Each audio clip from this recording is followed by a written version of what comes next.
सनातन को तोड़ने की बात तो छोड़ दीजिए, जो अपने मन में भी सोचे उसे इस भारत की धरती पे आने वाले समय में नहीं रहने दिया जाएगा। कार्यरत चल रहे हैं तो लव जिहाद हो लड़ जिहाद हो, इस पे नो टॉलरेंस की हमारी नीति रहेगी। सनातन संस्कृति सभ्यता और धर्म का जो सम्मान नहीं करेगा उसे इस भारत की धरती पे रहने का भी कोई हक नहीं। ज़मीनों पे जो कब्जे मुस्लिम समुदाय ने इलीगल किए हैं, सरकारी मदद से किए हैं, एक षड्यंत्र के तहत किए हैं, कैसे उन्हें खाली करवाने के लिए हाईकोर्ट से हमने आदेश करवाया और जांच भी 25,000 करोड़ घोटाले की सीबीआई को दी है। आज उधमपुर आनंद आश्रम में हमारा आना हुआ और मुझे लगता है कि जब तक ईश्वरीय कृपा ना हो ऐसे पवित्र स्थल पे आना संभव नहीं होता है। और यहाँ के संरक्षक महंत धनराज गिरी जी, इन्होंने जिस तरीके से स्वागत किया है, जिस तरीके से एकम सनातन भारत दल जो सनातन संस्कृति सभ्यता धर्म के संरक्षण हेतु आगे कार्यरत है, उसमें सहयोग देने का आश्वासन दिया है, मुझे लगता है कि आज हमारी ताकत बहुत बढ़ गई है।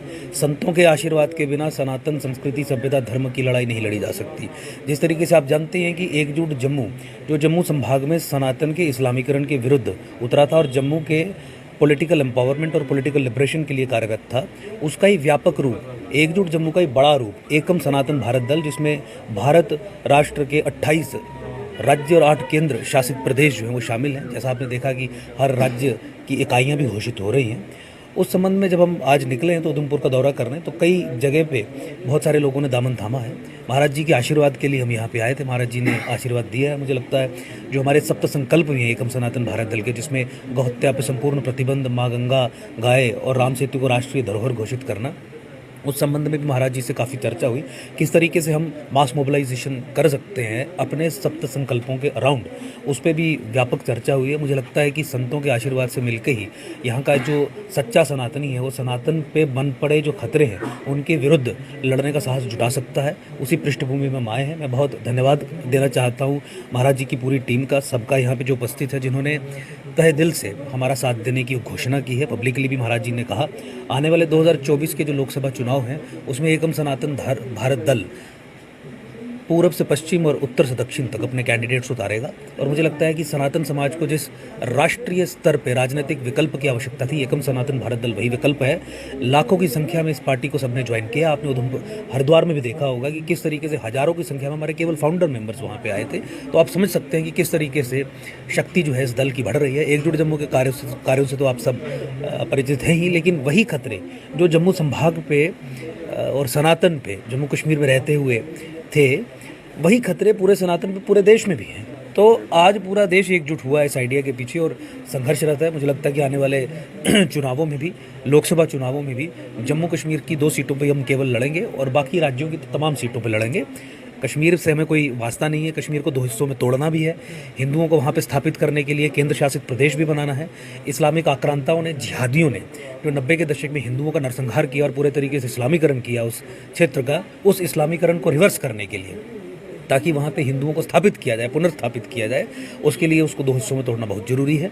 वो करेंगे। जम्मू को अलग राज्य बनाएंगे, इन्हीं मुद्दों को आगे लेके जम्मू में भी चुनाव लड़ेंगे, पूरे राष्ट्र में भी चुनाव लड़ेंगे और मुझे लगता है कि एक सनातनी विकल्प के रूप में खड़ा होकर हम आगे आएंगे। अंकुर जी, अगर लव जिहाद की बात की जाए तो काफ़ी बेटियाँ जो हैं वो सनातन धर्म की अपनी ज़िंदगी बर्बाद कर चुकी हैं। अभी एक केरला फाइल भी फिल्म भी आई है, उसमें भी काफ़ी कुछ दिखाया गया है।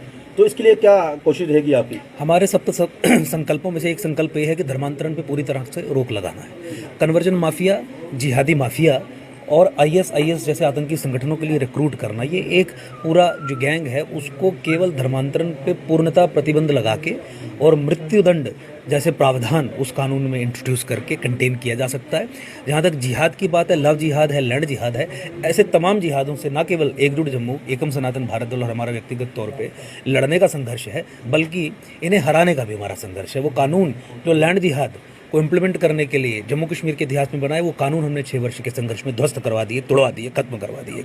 आप जानते हैं कि किस तरीके से जम्मू का जो इस्लामीकरण हुआ है, ज़मीनों पे जो कब्जे मुस्लिम समुदाय ने इलीगल किए हैं, सरकारी मदद से किए हैं, एक षड्यंत्र के तहत किए हैं, कैसे उन्हें खाली करवाने के लिए हाईकोर्ट से हमने आदेश करवाया और जांच भी 25,000 करोड़ घोटाले की सीबीआई को दी है। वहाँ पर हम कार्यरत चल रहे हैं तो लव जिहाद हो लड़ जिहाद हो, इस पर नो टॉलरेंस की हमारी नीति रहेगी। सनातन संस्कृति सभ्यता और धर्म का जो सम्मान नहीं करेगा उसे इस भारत की धरती पे रहने का भी कोई हक नहीं है। और हम ये सुनिश्चित करेंगे कि ऐसा कोई भी व्यक्ति जो सनातन से की तरफ आंख उठा के भी देखे। घृणा की बात तो छोड़ दीजिए, सनातन को तोड़ने की बात तो छोड़ दीजिए। जो अपने मन में भी सोचे उसे इस भारत की धरती पे आने वाले समय में नहीं रहने दिया जाएगा। इसके लिए कानून बनाने होंगे, कानून बनाएंगे। हम कोई सामाजिक संगठन के रूप में नहीं बात कर रहे हैं, आज राष्ट्रीय पॉलिटिकल पार्टी के रूप में बात कर रहे हैं। और पॉलिटिकल पार्टी पार्लियामेंट पे अपना कब्जा करके संविधान में जो संशोधन करने हैं वो करके इन सब कार्यों को सुनिश्चित करने का काम करेगी। आने वाले कुछ समय में जैसे ही एकम सनातन भारत दल को राजनीतिक शक्ति मिलती है,